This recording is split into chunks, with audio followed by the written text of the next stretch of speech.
देखिए question number 11 देखिए क्या है कि प्रूव दैट द पैरेललोग्राम, अच्छा ये पैरेललोग्राम है, ओके, सम सर्कमस्क्राइबिंग, अच्छा ये ऐसे होगा, ध्यान से देखो, ये एक सर्कल होगा बेटा, है ना,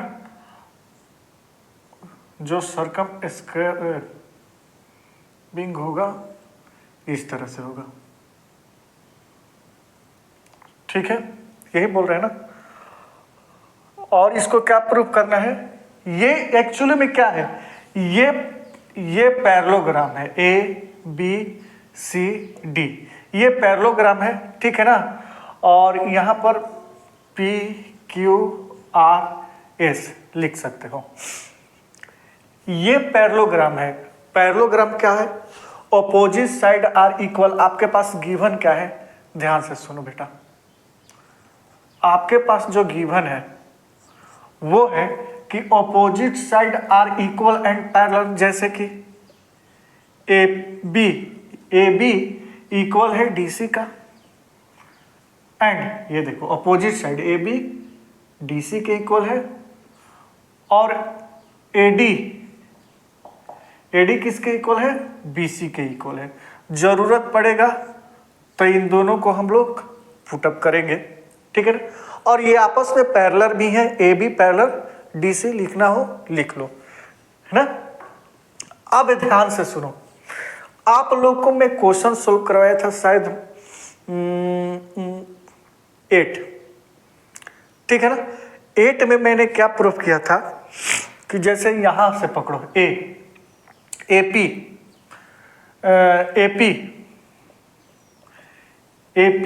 इक्वल है एएस का, और ये क्यों होता है,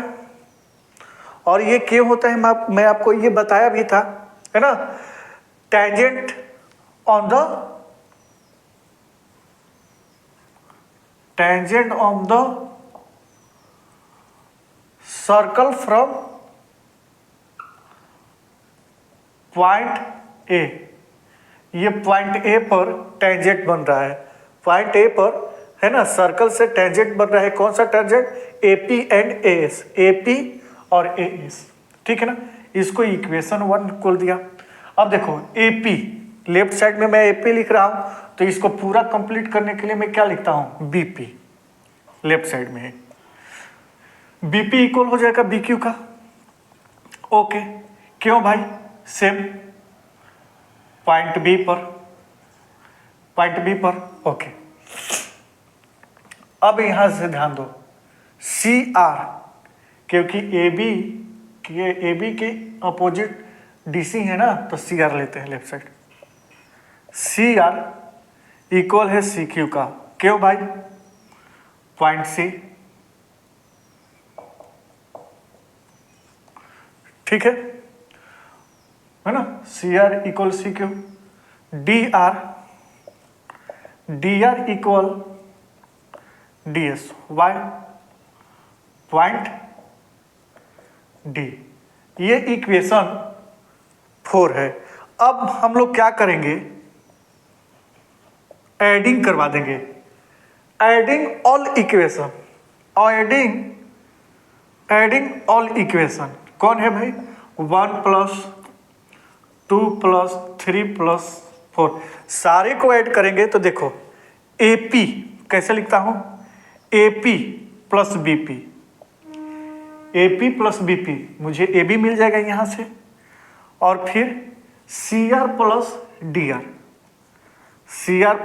आर, ये देखो ये चल रहा है क्लास 8 का क्वेश्चन मैं सोल्व कर रहा हूं, क्लास 11 का सोल्व नहीं कर रहा हूं, क्लास 8 का कर रहा हूं, क्योंकि इतना करने की जरूरत है, ठीक है।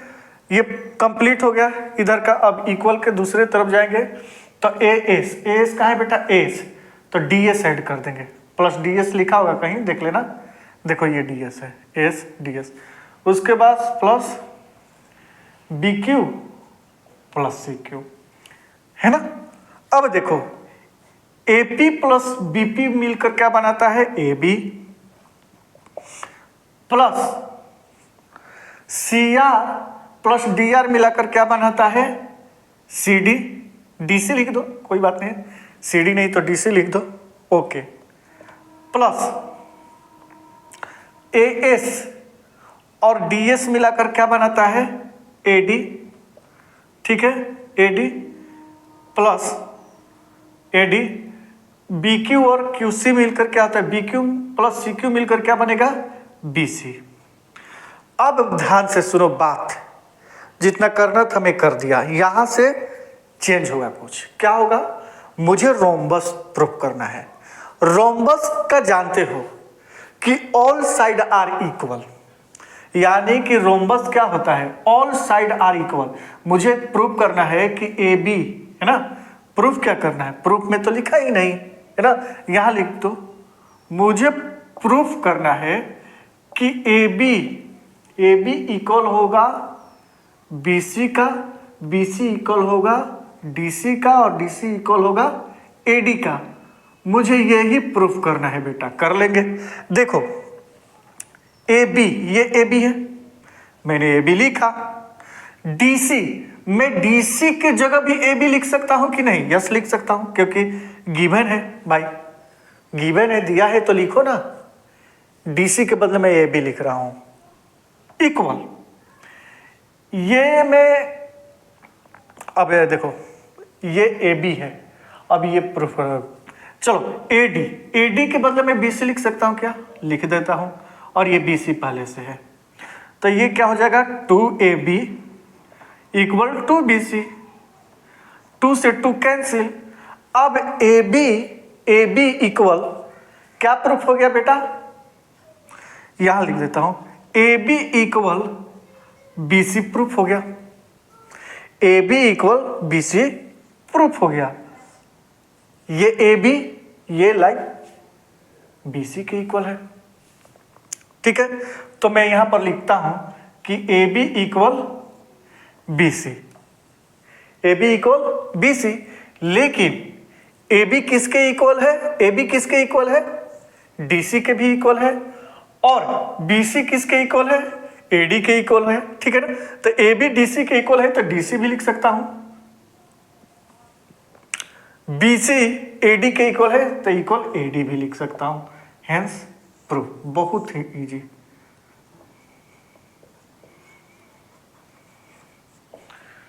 है ना। ABCD इज ए रोम्बस, लिख दो, hence proof ABCD is a rhombus, rhombus. Question solve, देख लीजिए।